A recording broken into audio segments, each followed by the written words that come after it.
보시면 성경은 오늘 이방 여인의 모습을 통해서 믿음의 본질을 발견하라고 저희들에게 이야기를 해주고 있습니다.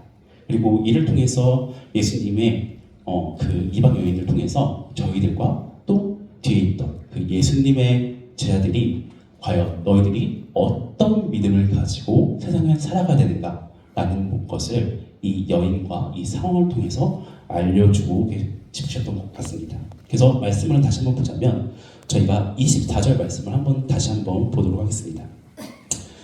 마태복음 7장 24절 한번 다 같이 한 번 더 읽도록 하겠습니다. 시작. 예수께서 일어나사 거기를 처럼 찾아보진 않았지만 되게 피곤할 것 같아요. 어딜 가든지 다 알아보고 그 다음에 심지어 예수님은 그 치유의 능력도 갖고 계셨죠. 그래서 그 당시에 아픈 사람들도 되게 많았을 거 아니에요. 그래서 서로 고쳐달라고 하고 막 무리지려서 따라오고 또 같이 밥 한번 먹자고 그런 분들이 엄청 많았을 것입니다. 근데 그런 삶을 살아가는데 예수님도 당시에 인간의 육신으로 오셨던 분이시라 되게 피곤하셨던 것 같아요. 그래서 사람이 피곤하면 어떻게 돼요? 예민해지죠. 짜증도 나고 피곤해지고 그렇기 때문에 조금 쉬시고 싶으셨던 것 같아요. 그래서 선택하셨던 게 어떠냐면 24절에 계신 거기를 떠나 두로 지방이라는 곳에 가서 한 집에 들어가 아무도 모르게 하시려고 가시게 됩니다. 근데 안타깝게도 예수님이 너무 유명하고 너무 대단하다 보니까 25절에 예수의 소문을 듣고 와서 그 여자가 그 발 아래 엎드리게 됩니다. 즉 아무도 모르게 쉬고 싶으신 그 예수님을 몰래 예수님이 다른 지역으로 넘어갔지만 그 지역에서까지 예수님의 소문이 퍼지게 된 것이에요. 그러면 예수님은 쉬고 싶어도 쉴 수가 없는 상태가 되는 것이죠. 그래서 오늘로 말하면 예수님은 굳이 말하자면 안식년을 갖고 싶으셔서 그 해외로 출장을 나간 개념으로 생각하시면 돼요. 그래서 다른 지역으로 출장을 갔는데 목사님께서 다른 지역으로 갔는데 성도님들이 없는 다른 지역으로 갔는데 저기 유럽 갔는데도 저희 교회 성도님이 있는 거예요. 얼마나 부담스러워요.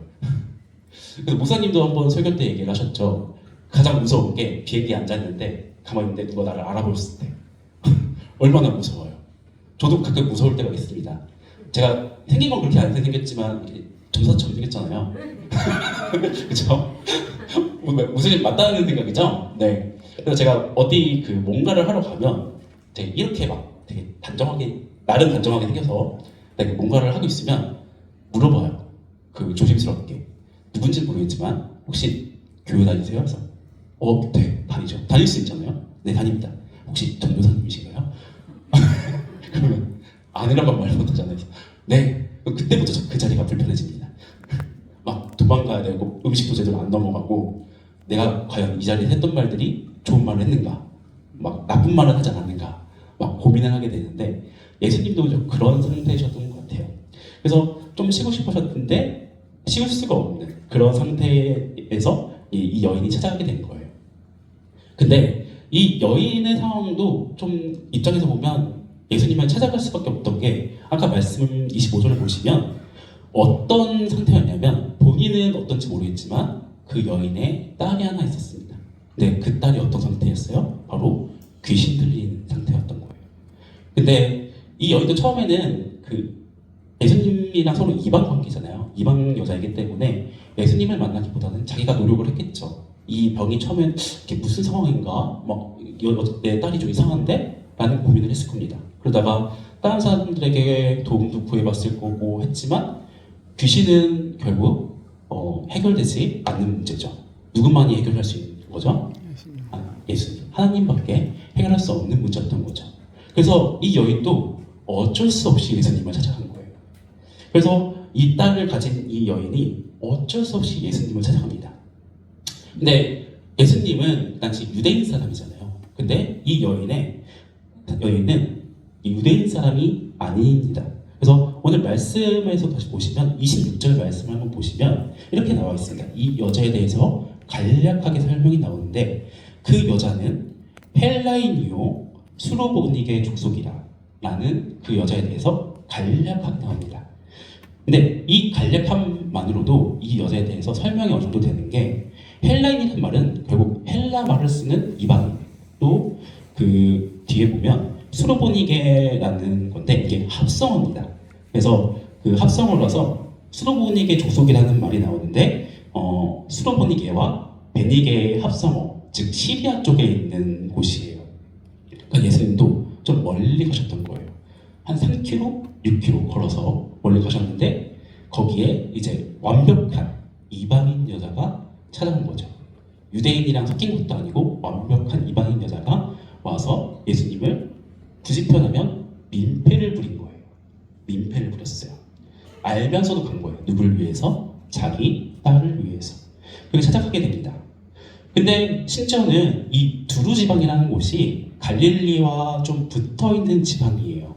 그렇기 때문에 그 저희 가족도 보시면, 저만 그런지 모르겠지만 죄송합니다. 제가 이제 굳이 이제 비유할 태연이밖에 없네요. 우리 회장님 태연이한테 막 이렇게 표현을 해요. 너 뭐야? 이러면서 했는데 태연이가 아닙니다. 이렇게 표현했을 때 저는 그랬을 것 같아요. 내가 이렇게 심한 말 했는데도 이렇게 답변이 오네?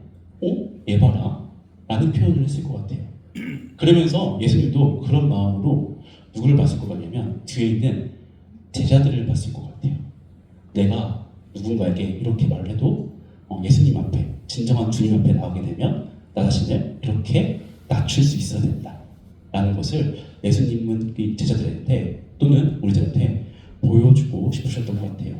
그래서 이 여인은 과연 예수님이 아까 그 말했던 그런 모욕적인 그 대답을 기대하고 왔을까요? 아니죠. 그럼에도 불구하고 예수님이 모욕적인 대답을 했음에도 불구하고 즉각적으로 주여 옳습니다 라고 나왔다는 것은 그 마음 자세가 이미 준비된 자세였다는 것이에요. 그 말인 즉슨 우리가 지금 살고 있는 이 세대 사회 속에 우리가 갖고 있는 이 믿음이 참 믿음인지 아닌지를 보기 위해서는 예수님에 대해서 우리가 이렇게 뭔가를 관련했을 때 주저하는 것이 참 믿음이 아니라 바로 즉각적으로 반응하는 것이 주님을 향한 참 믿음이라는 것이에요. 그것이 무엇이든 간에 말입니다.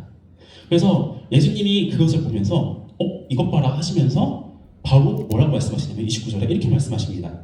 예수께서 이르시되 이 말을 하였으니 돌아가라, 귀신이 내 딸에게서 나갔느니라 하시매 라면서 그 아이의 딸의 귀신이 나간 것을 공표하십니다. 그리고 예수님, 그 여인이 진짜요? 되묻지도 않고 30절에 여자가 집에 돌아가 본즉, 바로 돌아갑니다. 돌아가 본즉 아이가 침상에 누웠고 귀신이 나갔더라.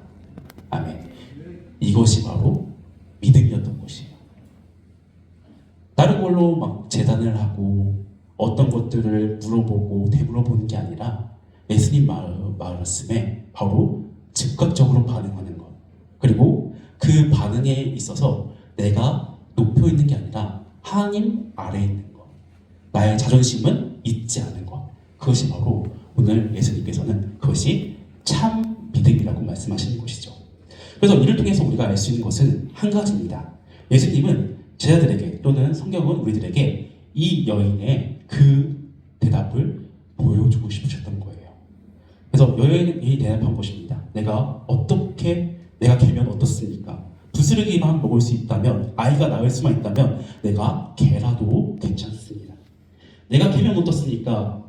내가 사랑하는 아이가 있고 그 아이를 위해서라면 저는 개라도 상관이 없다고 그렇게 예수님한테 답변한 거나 마찬가지라는 것이죠. 이것은 어떤 믿음이 깔려있냐면 나보다 남을 더 사랑하고 섬기는 마음이 이 여인에게 있었다는 것이죠. 그래서 예수님은 제자들에게, 우리들에게 이것을 보여주고 싶으셨던 거예요.